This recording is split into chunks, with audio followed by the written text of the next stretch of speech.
मध्य प्रदेश विधानसभा की कार्यवाही 13 मार्च तक के लिए स्थगित कर दी गई है। आज बजट सत्र के 5वें दिन स्पीकर गिरीश गौतम के खिलाफ कांग्रेस ने अविश्वास प्रस्ताव पेश किया, जहां नेता प्रतिपक्ष डॉक्टर गोविंद सिंह ने संसदीय कार्य मंत्री नरोत्तम मिश्रा पर किताब फेंक कर मारने का आरोप लगाया। वहीं कांग्रेस विधायक जीतू पटवारी के बजट सत्र से निलंबन को लेकर कांग्रेस ने विरोध भी जताया।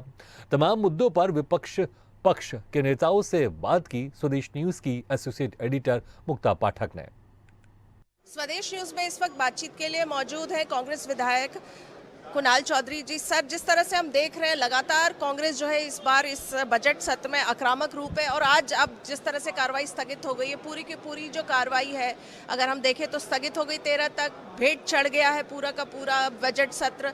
क्या कहेंगे आप? क्या बात कही थी जिसपे स्थगित हुई? मैंने यही कहा था ना कि हमारा विश्वास अध्यक्ष जी पे नहीं है। अविश्वास हम लाए, जिस अध्यक्ष पे विश्वास नहीं हो उनको नैतिकता के आधार पर वहाँ पे बैठने का अधिकार नहीं है, कोई और सदन को आउट करे।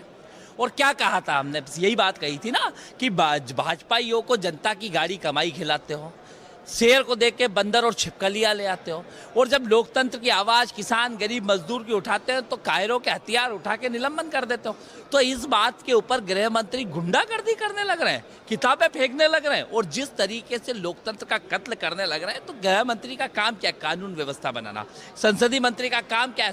विधानसभा को चलाना। पर तानाशाही पहले भी यहाँ पे यूं करके एक मंत्री चढ़े थे बाहों चढ़ा के, तब भी कोई कार्रवाई नहीं करी। कि जीतू पटवारी जी को क्यों कार्रवाई कर दी? बस इसलिए कि गरीब किसान मजदूर की आवाज उठा दी। और हम अपनी आवाज उठाने सदन में नहीं आएंगे तो कहां आएंगे? क्या सड़क के ऊपर? और ये भी ध्यान रखें ना, सड़कों से हम डरते हैं पर सदन में जनता की आवाज उठाएंगे सिर्फ इसलिए क्योंकि इन्हें जनता की आवाज जनता के बीच में नहीं चली जाए। मीडिया को क्यों बैन करा था? इसीलिए कि मीडिया के माध्यम से जाता है। तो ये स्पष्ट है, लोकतंत्र का कत्ल करने पर बीजेपी लगी हुई। अभी अध्यक्ष गिरीश गौतम जी का कहना है कि खेद व्यक्त कर दें, कुछ आए तो वो जीतू पटवारी के जो निलंबन है उसके बारे में जो सोच सकते हैं। और उनका ये कहना है, सज्जन सिंह वर्मा आपी के विधायक, कांग्रेस के विधायक ने एक किताब फाड़ दी। तो बोले किस तरह का ये आचरण है? जब किताबें फेंकी तब अध्यक्ष जी कहाँ चले गए थे?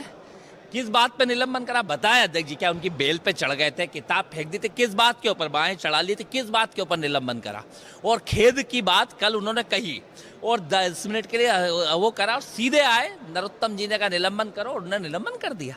किस बात की सुनी? बात का सुनी? लोकतंत्र का कत्ल कर रहे हो, अंदर बैठ के तानाशाही चला रहे हो, कठपुतली की तरह काम कर रहे हो और हमें लोकतंत्र सिखा रहे हो। हम जनता के चुने हुए नुमाइंदे, या हमें नहीं रोक रहे हो, आप जनता की आवाज को रोकने को। और अविश्वास प्रस्ताव अध्यक्ष जी का कहना है कि जब वो निकल रहे थे आसंदी से तब पेश किया, आप लोगों ने बहुत लेट किया। एक नियम कानून के प्रक्रिया के तहत सब नियम प्रक्रिया के तहत करा। जिन्हें नहीं मानना हो तो उसका तो कुछ नहीं कर सकते हम। जिन्हें मानना ही नहीं, लोकतंत्र की मर्यादाओं को मानना ही नहीं, उनके खिलाफ हम सब। हमसे बातचीत करने का बहुत बहुत शुक्रिया। तो ये थे कुणाल चौधरी, जिनका कहना है कि सदन में जिस तरह का जो कार्रवाई हो रही, जिस तरह से नियम को नहीं माना जा रहा है, उनसे लग रहा है कि लोकतंत्र की हत्या हो रही है। स्वदेश न्यूज़ के लिए भोपाल से कैमरामैन सुजीत के साथ मुक्ता पाठक।